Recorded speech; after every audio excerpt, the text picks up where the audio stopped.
요게 처음이 아니에요. 사실 2017년도에 한 6년 전이죠. 스페인에서 포퓰라르 은행이라고 얘네도 똑같이 코코본드가 터졌는데 그때 규모가 12억 5천만 유로, 지금으로 따지면은 지금 24조니까 그때 당시 아마 2조 정도 됐을 겁니다. 지금의 거의 한 10분의 1 정도. 이게 가장 큰 금액이었는데 2조 원 가까이 터진 게 가장 큰 금액이었는데 이번에 24조 원. 진짜 크게 터진 겁니다.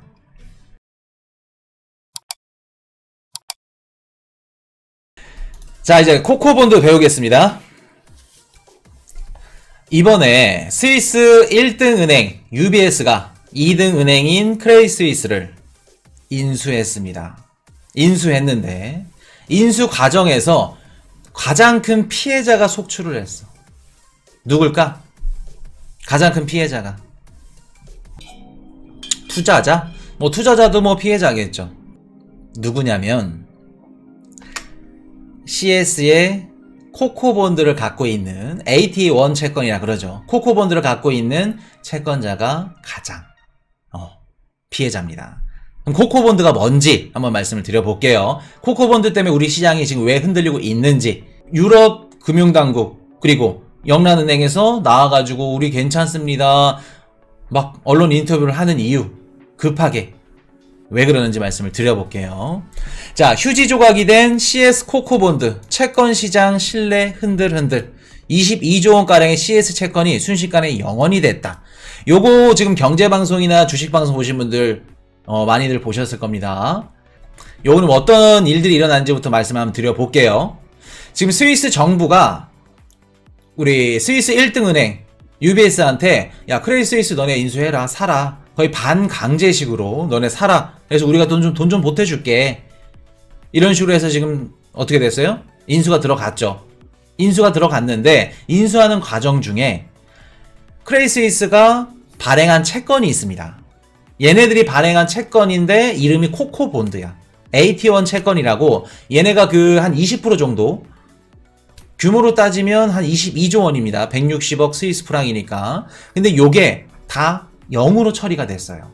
그 뜻은 무슨 뜻이냐면 크레디스위스의 코코본드 채권을 구매한 사람들은 22조 원 가까이 날렸다는 겁니다. 없어졌다는 거예요. 반면에 어떻게 됐죠? CS의 주식을 갖고 있는 사람들은 22.48주당 UBS 1주를 받기로 결정이 났어요. 자, 보세요. 이게 왜 문제냐면 우리가 채권 시장이 있고 주식 시장이 있고 이렇게 나눠져 있죠. 항상 우리가 배울 때 뭐라고 배웠죠? 가족으로 따졌을 때 채권이 제일 큰 맏형, 그리고 주식이 둘째, 셋째가 뭐 금시장, 뭐 파산시장, 뭐 선물시장 뭐 이렇게 해놓고, 그리고 네 번째 제일 막내가 우리 비트코인 시장. 규모로 따졌을 때 그러면 내가 기업이야. A라는 기업이고 A라는 은행이야. 얘네들이 망했네? 그러면 어떠한 자산부터 보장을 받는 게 맞아요? 상식적으로? 기업이 망했어. 은행이 망했어. 그러면 걔네들이 갖고 있는 어떠한 자산 중에 제일 먼저 보장받아야 될 게? 채권부터 받아야겠죠. 일반적으로 채권이 주식보다 선순위 자산입니다. 회사가 망했어. 그러면 채권자들한테 먼저 갚아. 그리고 남는 걸로 주주들한테 어떻게 돼요? 갚아.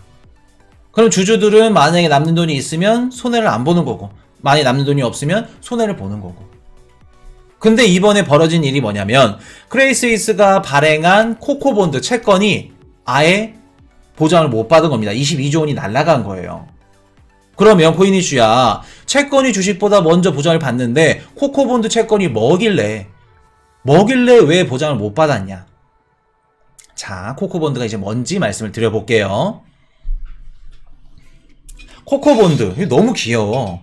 이렇게 귀여운 이름의 채권이 그렇게 무서운 채권일 줄 누가 알았을까? 일단 코코본드가 뭐냐면 회사채입니다. 회사채의 일종이에요. 얘네들 은행이 이제 발행한 그 펀드, 아니면 뭐라 그럴까, 뭐 주식 플랫폼 이런 애들이, 증권사 애들이 이제 발행하는 이런 코코본드라고 하는데, 얘가 이제 어떤 정의를 한번 말씀을 드려봐야겠다. 그래야 이해가 더 빠르시겠죠. 자, 조건부 자본증권. 금융회사의 건전성 문제 등 발행 당시 미리 정한 특정 사항이 발생하면 투자자의 동의 없이 자동으로 상각되거나 발행자의 보통주로 전환돼서 발행자의 자본을 늘려주는 채권. 어렵죠? 어렵습니다. 예시를 들어서 말씀을 드려볼게요. 이렇게 귀여운 게 얼마나 무서운 건지. 내가 은행이야. 은행인데 투자자들한테 어떻게 해요? 투자를 받아. 은행이 스위스 은행이 유명해진 이유가 뭐냐면 믿음입니다. 신뢰. 은행은 신뢰가 있어야 어떻게 하죠? 돈을 벌어먹고 살아요. 왜? 해당 A라는 은행에 내가 뭐 국민은행, 기업은행, 농협은행 안전하다고 생각이 들어야 거기다 은행에 돈을 맡기겠죠. 그럼 그 돈을 갖고 대출해주고 돈놀이. 여기서 차익을 남겨서 돈을 벌어먹고 사는 게 은행입니다. 그럼 은행은 믿음이 있어야 돼. 믿음이 있는다는 뜻은 무슨 뜻이에요? A라는 은행이 믿음이 있다는 뜻은 얘네들이 갖고 있는 자산이 많다는 뜻입니다. 쉽게 말해서 A 은행과 B 은행 어디에 돈을 넣을까요? 고민 중인데 A 은행은 100억 달러를 갖고 있어. 근데 B 은행은 10억 달러야. 어디에 돈을 넣으시겠나요? 무조건 A겠죠. 그러면 은행 입장에서 내 몸뚱이를 좀 키우고 싶어. 몸뚱이를 키우고 싶고 이것저것 좀 자본을 조달받고 싶고 이렇게 되는데 만약에 내가 돈을 빌려. 그러면 그게 뭘로 들어가요? 부채로 들어가겠죠. 은행들 입장에서는 자기 자본 비율이라고 이런 것들이 이제 뭐라 그럴까 이렇게 매번 그 A은행, B은행, C은행에서 자기 자본 비율 이런 것들을 산정을 합니다. 근데 내가 자본을 막 증식시키고 막 이렇게 몸뚱이를 부풀리고 싶은데 돈을 어디서 갖고 오면은 부채로 잡히면 어떻게 돼요? 부채로 잡히면 요게 자기 자본 비율에서 어떻게 된다? 순위에 밀리겠죠. 안 좋을 겁니다. 그러면 코코본드라고 채권을 발행해. 채권을 발행해서 이자를 높게 줘. 이자를 웬만한 회사채보다 더 높게 은행에서 발행한 건데. 그러면 와, 은행에서 이렇게 코코본드를 발행하면은 만약에 크레디스위스 기준으로 한번 해볼게요. 글로벌 16등이야. 야, 전세계 16위권 크레디스위스가 발행하는 이 코코본드는 어떻게 돼요? 안전할까 안 안전할까? 안전하지 않을까?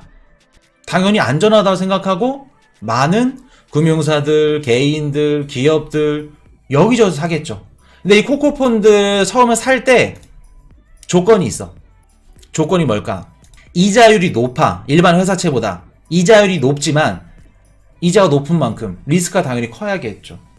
만약에 뭐라 그럴까 얘네 은행이 부채가 더 많아. 갖고 있는 것보다.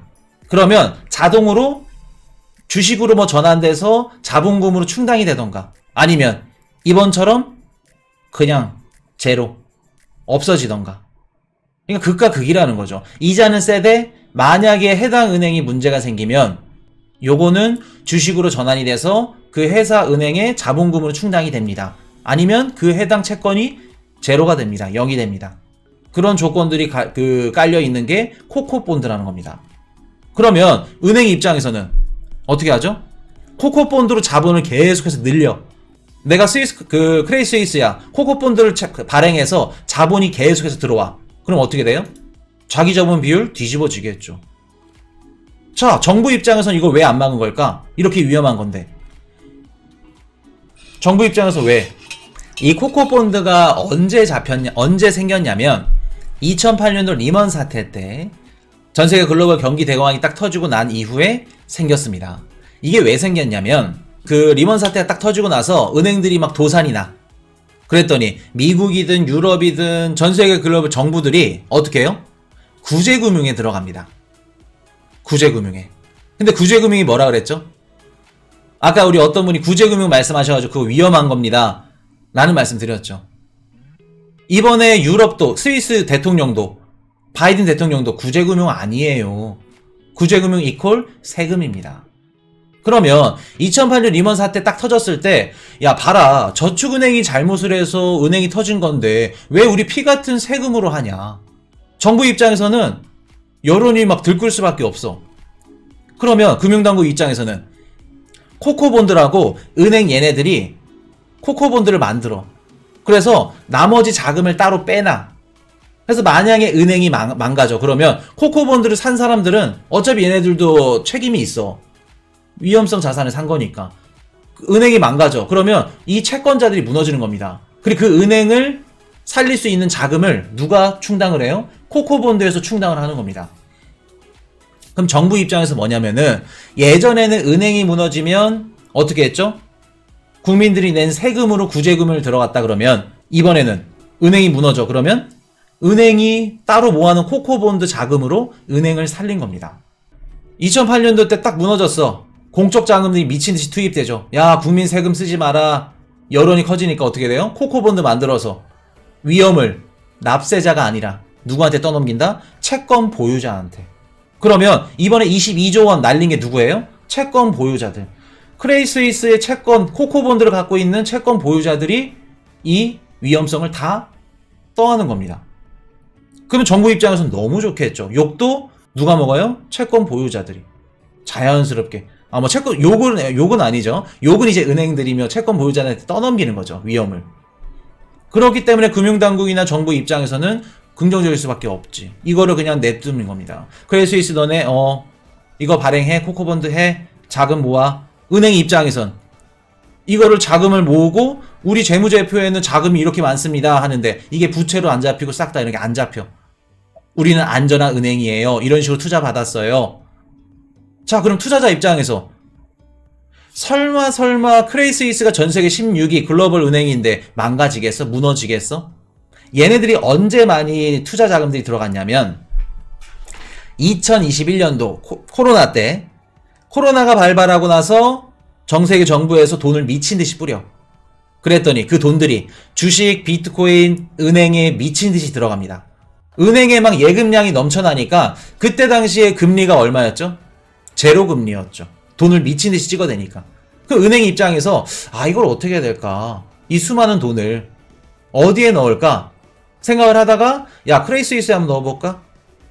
이렇게 금리가 높은데 이자도 많이 주고 그때 당시에 은행에 들어갔던 자금들이 크레디스위스 같은 이런 코코본드 채권에 많이 들어간 겁니다. 그때 당시에. 이해되셨나요? 그게 지금 터진 거고.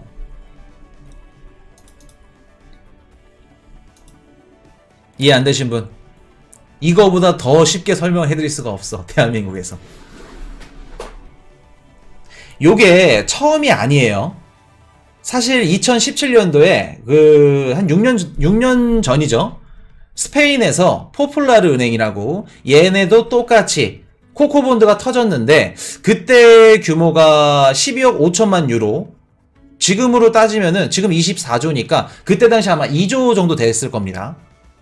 지금의 거의 한 10분의 1 정도.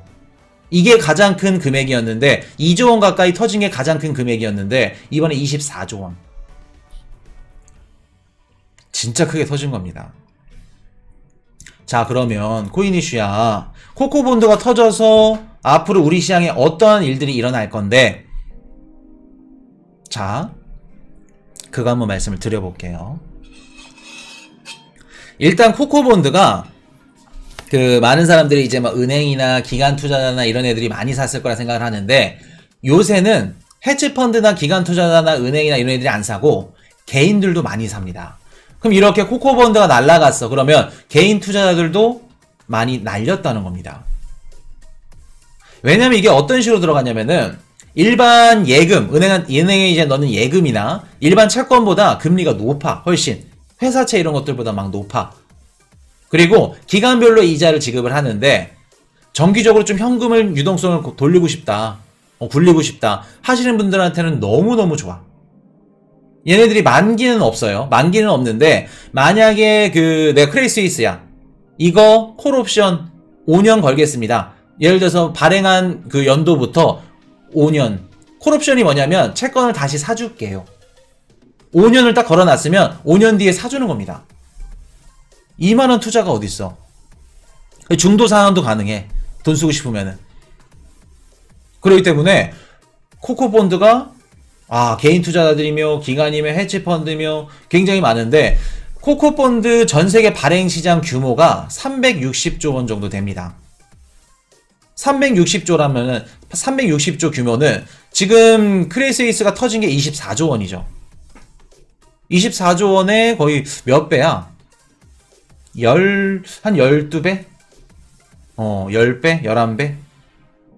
그 정도 되는 규모의 시장이 지금 흔들리고 있다는 겁니다. 흔들리고 있다는 거예요.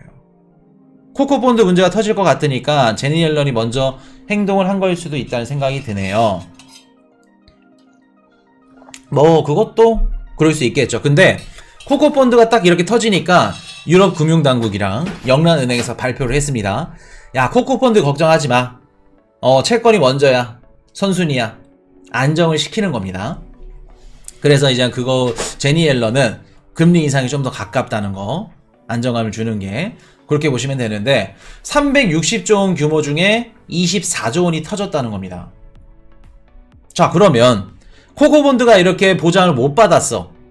스위스 은행이 딱 크레이스이스가 터지면서 24조 원이 날라갔네. 그럼 내가 기존에 코코본드를 투자했고, 투자한 기관이고 헤지펀드고 개인이고 앞으로 코코본드를 살 투자자야. 어떤 생각을 가질까? 안 사지. 뭔 생각을 가지겠어? 코코본드 안 사지. 이름은 이렇게 귀여운데 이렇게 무서운 거야? 보장도 못 받는 거? 야, 채권이 1등이라며. 근데 보장을 못 받아. 오히려 주식 갖고 있는 사람들이 손해는 봤지만 보장을 받았어. 누가 믿고 사? 360조 원 규모의 시장, AT1 시장이 흔들린다는 겁니다. 얘네가 흔들리면 또 누가 흔들려요? 자, 아까 우리 코유니 씨가 비유를 해드렸죠. 제일 큰 맏형이 채권이야. 이 채권 시장에는 회사채도 있고 또 국채도 있고 국국채, 그리고 다양한 채권 시장들이 있어. 그 중에 하나가 AT1이야.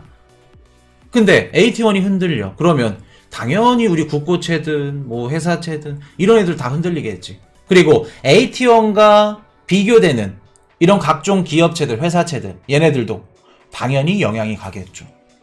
지금 이런 식의 문제들, 리스크들이 일어나고 있습니다.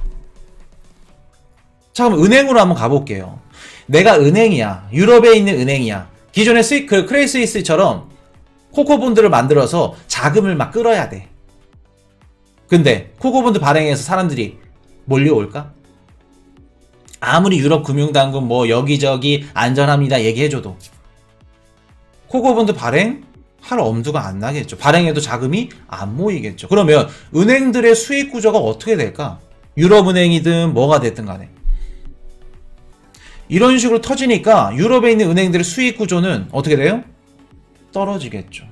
자금 조달이 안 된다는 겁니다. 게다가 지방에 있는 안 좋은 은행들, 좀 이런 중소형 은행들 대출 줄이겠죠.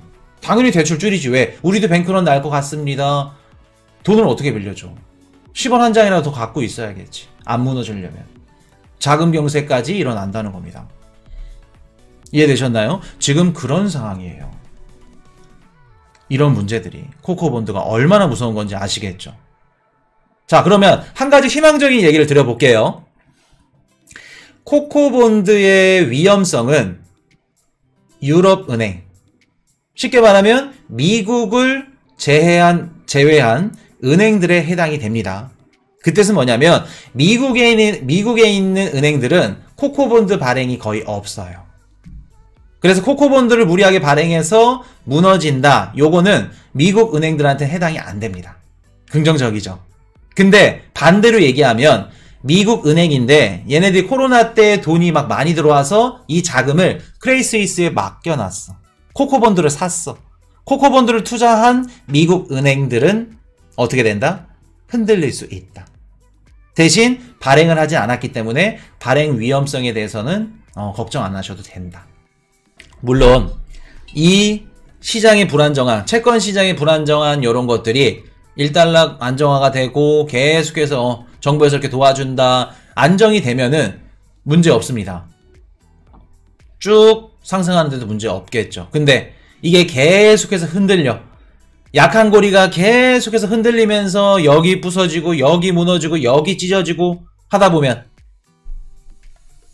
채권 시장만큼 위험한 게 없어요. 우리 작년 9월달, 10월달 미국 채권 시장, 그리고 영국 채권 시장 흔들흔들했을 때 우리 주식과 비트코인 시장 그 상황을 생각하시면 되겠습니다. 이해되셨죠? 그렇기 때문에 앞으로 요 코코본드가 채권 시장에 얼마나 많은 영향을 끼칠지 지켜보셔야 된다는 거 말씀을 드릴게요. 코코본드. Hey, I got a confession. Been losing all momentum. Just because it's easy, but that don't make it better.